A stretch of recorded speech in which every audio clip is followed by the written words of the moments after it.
EG. Yep.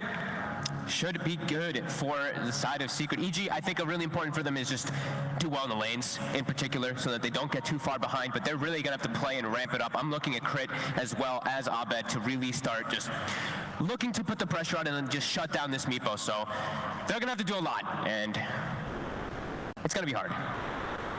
It'll be very interesting to see how well Abed's able to sort of handle the Meepo on the first level or so. See how good he can use those Astrals to make sure that Nisha doesn't get a free few waves to start things off, because obviously as the lane does progress, Nisha as the Meepo, it's going to cause issues for an OD in this 1v1. Abed's going to be heavily pressured after the first few levels. Yeah, and we see the way that YapzOr started. He not only put a ward down, but he stood on top of that ward because you know that Tiny is going to look to run mid, and he's going to look to toss back that Meepo into an awkward position so that the OD can have a better matchup, but he will not allow that. So we're going to keep watching the movements of Crit, see if he's able to ever find a position to get on top of that Meepo. They're going to leave Zai on island.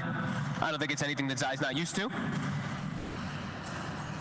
RTZ trying to trade his best with him, has that level 1 bash to try and play for the RNG and keep Zai as low as possible.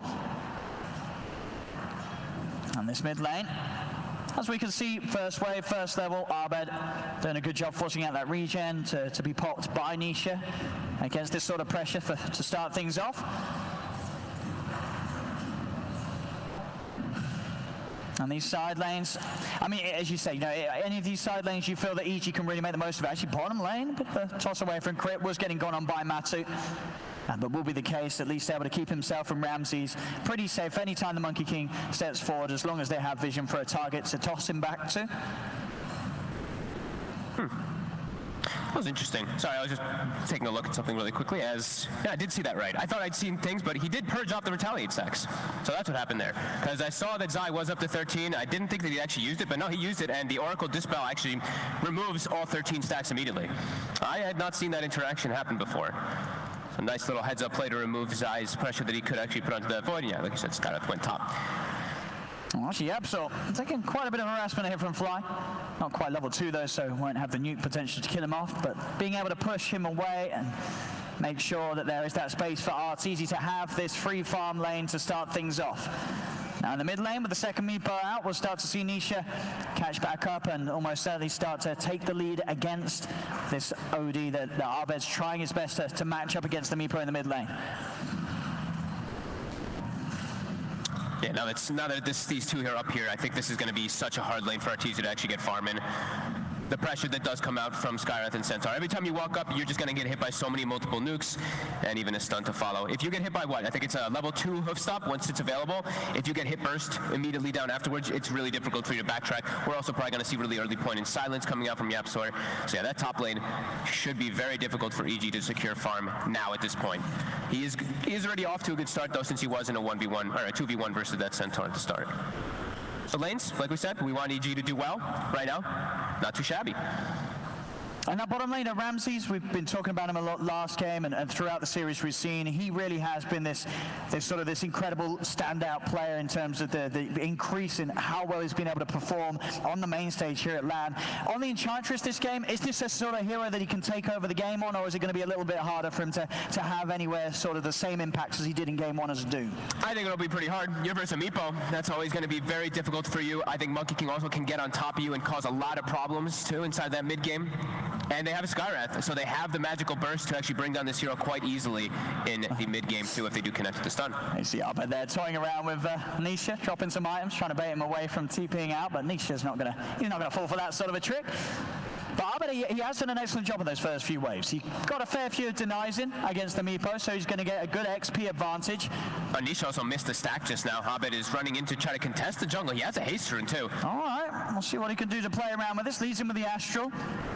But obviously no chance of trying to force for a kill, just trying his best to slow down Nisha. Make sure that Nisha's kept low, at least on one of the Meepos, so there isn't a chance for him to sort of split attention between the mid lane and the neutral creeps. He has to fully commit to the jungle, and then that space can continue to be there for Abed to soak in the levels in this mid lane, uncontested.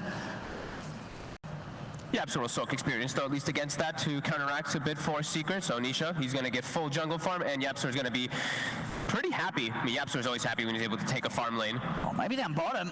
Matsu, they're going on him. He has the cold embrace back up from Puppey, so the burst of crit won't bring him down immediately. Nice dodge damage off the impetus hit, and now Matsu's even looking to try and turn and run down. Crit spells, they are on cooldown. He gets the burst, the heal, it'll keep him alive, does finally fall, but he got his first blood, and Ramses does go down to the supports of Secret. If he doesn't mischief dodge, he is dead before then. He gives first blood. Super nice play there by the Monkey King of Matumba Man. And again, look at this Abed. He knows what he needs to do. Yeah, he falls down. He's the Meepo player, right? He knows that he needs to try to put the pressure on and ensure that the Meepo can't actually constantly go to jungle here. He's actually just going to take the jungle from him and have Tiny take the mid lane. So this might be a little bit of an interesting dynamic we're going to see of maybe the OD chasing Meepo around constantly, just letting Tiny take mid lane. I mean, even so, though, even with these moves from Abed, it's just so hard for him alone, really, to slow down Nisha's game. Nisha's just going to be able to clean up these camps so quickly. You see it in the CS. 47 CS is this Meepo at the 5-minute mark. Nisha, sure, he may have been pushed away from that sort of ideal spot down on the bottom half, but he's also staying a step ahead of Abed. He knows that Abed knows the kind of moves that he wants to be making early on, and he's staying away from them. You can't prevent it as an OD. They're trying everything. There you go. A glyph as well, even to prevent Nisha from getting the double poof on the creep wave. But either way, like you said, he's still 500 or 600, maybe even more. Yeah, 600 net worth over the OD just at this point, just from this. Yeah, there's only so much you can do as an OD. Yeah. As he will be able to secure that Siege Creep CS. A bit of a pause here, but so far, 6 minutes in, 2-1. The lead's starting to grow for Secret. Nisha's opening to the game, looking very strong. It's what we expected, but EG, they're going to have that chance to make plays. Once the sixes are online, and specifically on RTZ and Abed's Void, we can expect to see them come together. RTZ can look to play aggressive with that first chrono and try and get at least one of these cores of Secrets knocked off the map. We'll see this play again down bottom, as you say, Matu just dodging that impetus beautifully. He goes down, but he gets everything they would have wanted from this trade. A first blood and 2 kills. Yeah, and I think Skywrath was the one who got the secondary one. Yeah, YapzOr. So he will pick himself up a lot of farm too, which is really nice too, because he's going to be, as we know, YapzOr, he's going to be very greedy with the way he purchases too. No small items. He doesn't go for any type of wand build up, no mangoes, no more clarities or anything. Straight double crown. He's just rushing an Atos this game to deal with that void. Yeah, you saw the timing there as well. It was very close to Matu being able to make the big plays. He was 1 second away from Boundless Strike coming back online when he died. So it was very close to being a situation where he could have turned and actually life-stealed up and survived. But EG were able to at least punish that and use that timing against him. And looks like we are just waiting for RTZ to reconnect and get himself back into the game. His farm's still very solid up top, as we see, like, because they forced YapzOr, you know, he rotated down bottom. It ends up being that he's just versus Zai again, so the matchup, he will have a lot of free farm up there. He already has the treads finished up. Treads level 5, about to be 6. That's when he can look to set up kills. They even could just kill Zai with like 1 or 2 bashes. An easy way to just bring him down with the Oracle there, level 3.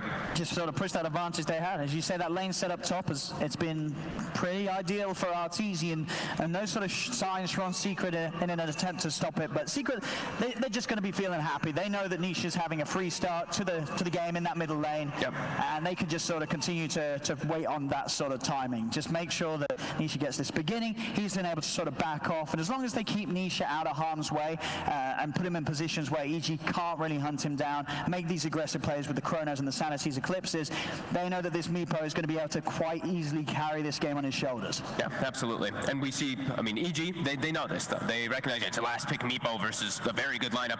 You see their ward setups, they've already blanketed. We'll see it again in a second after we get the unpause, which is coming right here. We see the ward set up there. You see those dire wards, one in the bottom side of the jungle, one in the other side of the jungle, and one even watching if any rotations do happen. So they've covered their bases, but now top bottom. They're going to get Ramses. Fly tries to TP in to help out, but he won't be able to assist. And now with that TP, he's going to end up giving up his own life as well. Secret clean up the 2 of them down bottom. As these movements from the sky, there will always be that additional amount of burst to take Ramses down before he's able to rely on the sustain from his heal to keep him alive. And Enchantress is one of those heroes that you can do okay versus Monkey King when you can dispel that, as we see there, he dispelling the Jingu, but besides that, Monkey King is very good versus Enchantress. He comes to the lane, the setup's there. Secret, it's starting to pace up at the speed that they're playing at. And the chances that they're taking, they're looking very good. That quick kill down bottom, Nisha starting to set up on these early kills onto the EG.Abed OD. Already the worries that were there from the draft, they're starting to show. Absolutely. This is not going to be an easy game at all for EG. No, and the Monkey King too, like I was saying, he's a good hero in this game too. I mean, even though he's one of your opening picks, he's not very, I mean, he's versus some heroes that can be a little difficult for him, but he's just good versus the majority of their draft too. If he gets Wukong's off, Enchantress melts very quickly. Same thing for the OD as well. You're not too worried about an untouchable as a Monkey King. Rotations are coming out, EG. Looking to want to peel the pressure away from their OD, away from their Void, by making a move down bottom here. I mean, they know that Meepo is low on the mana. He's just got that one stick charge, so hasn't got the potential to use his full toolkit, so they can look to dive him. Looks like they don't want to try. They fill it with the backup at the Wyvern. It's a little too risky to make the aggressive play there. They'll sweep back over to mid, where Yabso is showing. Continues to soak up some of the farm here. It gets pushed in on the mid lane. But still, it really is. It's very hard for EG to make plays. Both of these supports are going to be able to respond on Secret side and turn things around. And the cores, they're not easy to go on. All three of the cores having stuns. Now Zai with level 6. He has the Stampede. They've got a lot of counter plays and a lot of escape Secret. EG's only hope to really find a kill, it is going to be with that Chronosphere from Artur. They're setting up for top. Yapstar's here with level 6 already. And already the stop, the silence. The defensive factor will come out. EG.Abed throws down the Sanity's Eclipse and nukes down Zai very low. Not enough to kill him. EG.Abed has got the movement speed. But get him, there were a couple of hits. He hasn't got the Arcane Orb skills, so it's only the right click he can rely on, and it just isn't enough. The Sanities alone did not do it. He had to use the Astral to help out Arteezy. Maybe if Arteezy decided to lead him with the Chrono, they could have got that, but he wanted to hold on to it, and that does cost them the potential kill. The attacks are so slow. One more. Will he throw the Boundless? He will. Oh, he is. Crits in. Maybe with the impetus they can turn. Meepo in trouble. The heal's been dispelled and he's gone. So EG, they get the carry. Can they take anything else? They're looking towards Puppey. Arteezy's here. He's moving down. And he's going to throw the Chrono. No messing around here as he gets the vision, locks down the Wyvern in the tree line. And I do agree that's just the way that EG have to play right now. They see a kill. They've got to take it. It is a long cooldown, but these early kills, if they can sort of result in an objective as well, it's going to be worth it. As EG, they're pushing it onto this tier 1. Secret, they will defend this though. The TPs are coming in and Nisha is in the neighborhood.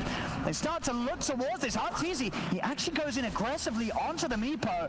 They're trying to see if they can do this and kill down Nisha with the back. They can! The aggression pays off from Arteezy. There's no backup for Nisha, and that's a huge kill for Artur to find. They're sweeping back over. They know that Meepo's shown himself. He starts to pounce away.